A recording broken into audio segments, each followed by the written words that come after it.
Welcome back. Welcome back. It is your girl Kishana, and we are on episode 4, section 3, triggers and alarms.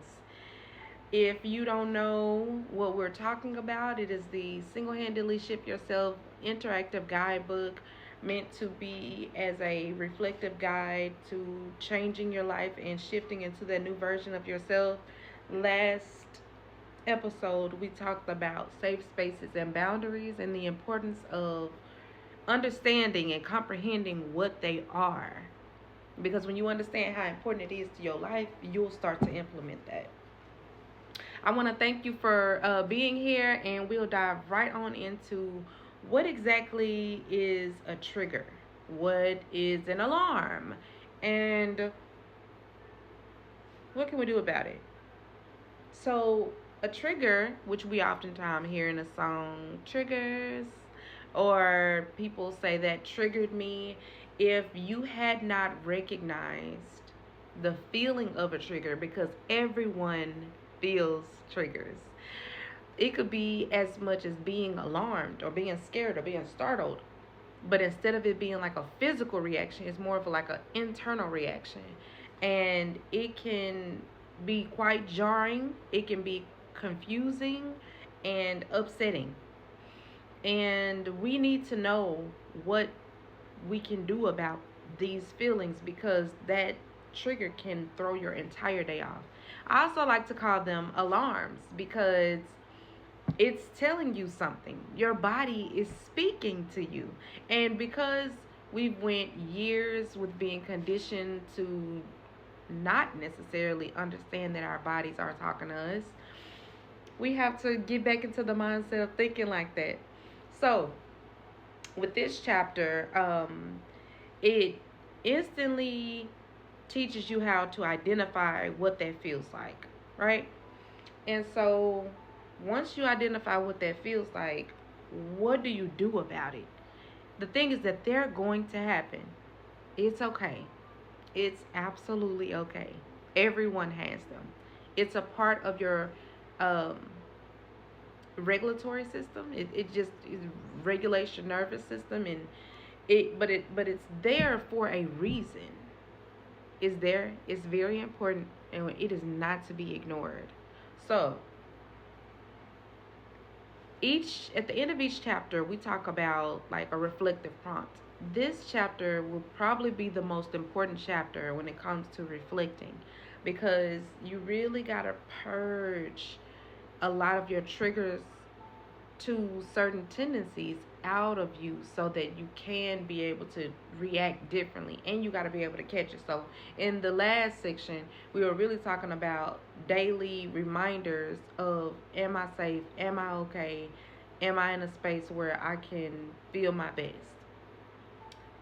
So with this one, it's more so on this path of recognition. This is a new month.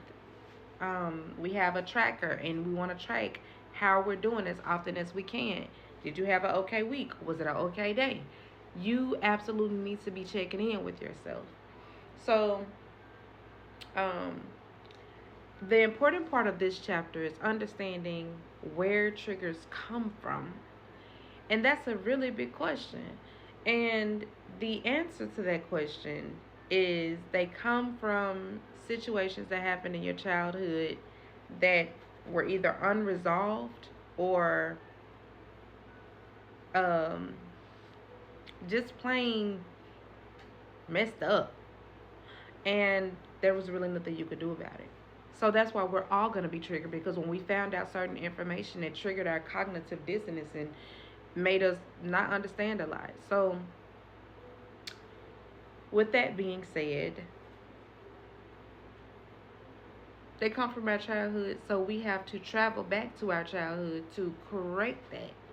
And during this chapter, there are exercises that you can do to calm your nervous system, such as the 5 4 3 2 1 method. That is a method that you can actually Google. It is all over the internet. I don't know who made it up, whoever made it up. Absolutely astounding what it does. But 5 things you can see, 4 things you can hear, three things you can smell, two things you can um, feel, and one thing you can taste. Best way to do it.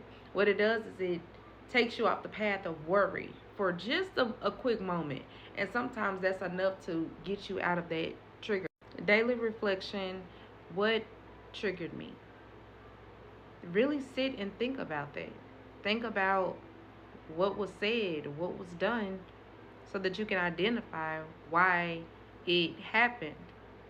And when you begin to think about it, it takes you to the root cause. Trust yourself to find out the root cause of your triggers. And it can be as bizarre as you just didn't like the smell.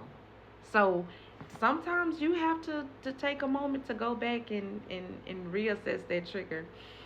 So this is pretty much it for the section on triggers and alarms. Like I said, if you have any questions, if you have any comments, or just anything that you want to share, please feel free to place it in the comments.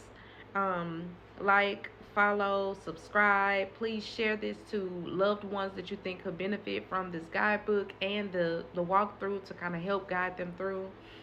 I want to thank you for your time. Thank you for watching. And I'm Kishana, and that is it for episode 4.